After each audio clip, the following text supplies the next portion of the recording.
right, what is going on? What is happening? Salute to the tribe. Hey, look, we're getting right into this one, man. Can't wait to talk about it. So again, like we were talking about in the previous two videos, yeah, being in the moment, but not of the moment, right? So just, okay, think of it like this, you guys, all right? I've been thinking on this. So you have your physical vessel here that your soul is in, but your spirit is your connection to the Most High.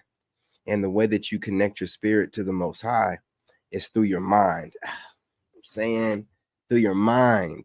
That's why you got to have your pineal gland and all that stuff decalcified and tapped in, because you need nature. You need to have that connection with everything around you for you to even access this fluent endless flow of knowledge and wanting to learn, because we only use like what 5 or 10% of our brain. So the computing capacity of your mind and your brain is way beyond what we're using it for. So, and they know this. That's why they're always putting subconscious thoughts into your head through the programming that you're watching, with all these subliminal things that are being said underneath the videos and whatnot. So you have to get rid of the trash, detox yourself, and then work on building your mind palace, which is a good way to conceptualize it. So like look up mind palaces and whatnot, and then once you got a good way to organize your mind, right, then you got everything in the material realm where you can move and shake because your mind is organized. But then you gotta, in order to really use your imagination, you gotta let your mind drift into the ether, man. You know what I'm saying? Into the void, to the blackness. You gotta let your mind drift. And it'll seem like a dreamy type of situation, but that's where you're drifting around and you're just snatching, different parts of the ether, and you're molding it, you know what I'm saying, into whatever it is that you don't know what it's going to be, but you have a feeling and an instinctive urge for something, and then God's going to mold it for you. You can get that idea. This is how ideas are formed. I'm telling you, in your mind, how you're building ideas. This is how they're formed. They're formed from what you see in this realm, and then that being compared to what your imagination interprets it and fills in the spaces of, and you molding it to what, like you see what you see in this realm, and then in your mind it's like, okay, how could I control this? How can I transmute it? If this world is mine and I had unlimited power to mold it, how would I do it? How would I leave my mark? And then that's how your ideas are formed. That's where you're getting these, it's really just about how you can in essence change the world, mold the world.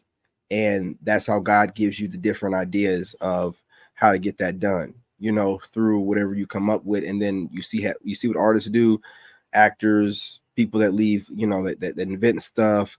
These are different people that they're not doing it, even if they're doing it in a malicious way, they can still create change. But most people want to be able to make change for the benefit of themselves and other people. So that broad spectrum thinking, with that big soul you have, with your spirit connected properly to the Most High, via your detoxified, purified mind and imagination. Man, listen, I'm cooking.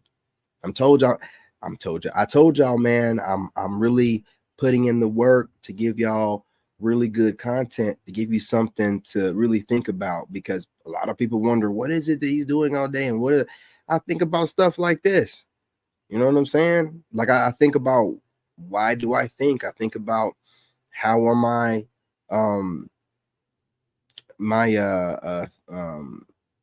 dreams and aspirations, how am I coming up with these ideas? Like I think about how I'm coming up with ideas, not just the ideas themselves. And through this process, I'm able, and once I'm able to lock in my mind, well, this is how it works. And I'm a Leo, so once I tell myself this is how it works, that's what it is.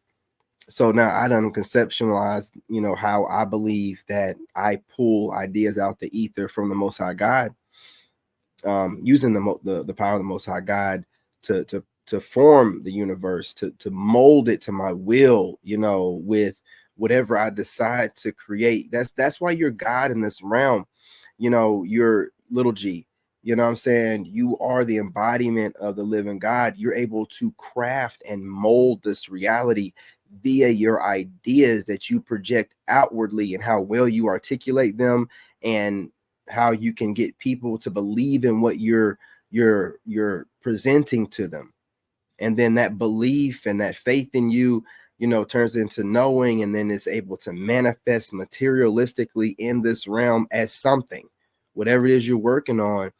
And that's the ability of God. There's no animals out there that have the ability to inflict massive change on this realm like you, as a human being that is the image of the Most High God. Cooking over here. You know what I'm saying? Just letting God talk. Some of this water. Mouth always dries out whenever I'm getting these downloads, man. But I'm not going to hold y'all any longer. I feel like I want to wrap it up before I go off. You know what I'm saying? The Beat It Path. You guys smash that like button, subscribe, hit that notification bell. What are you waiting on? Drop a comment. Do you agree, disagree? Was I cooking or was I not? I was cooking. You know what I'm saying? Cooking. Anyway, y'all, love and light. I'm your brother, and I'm out. In this game, you gotta have that dog in you. Made in America.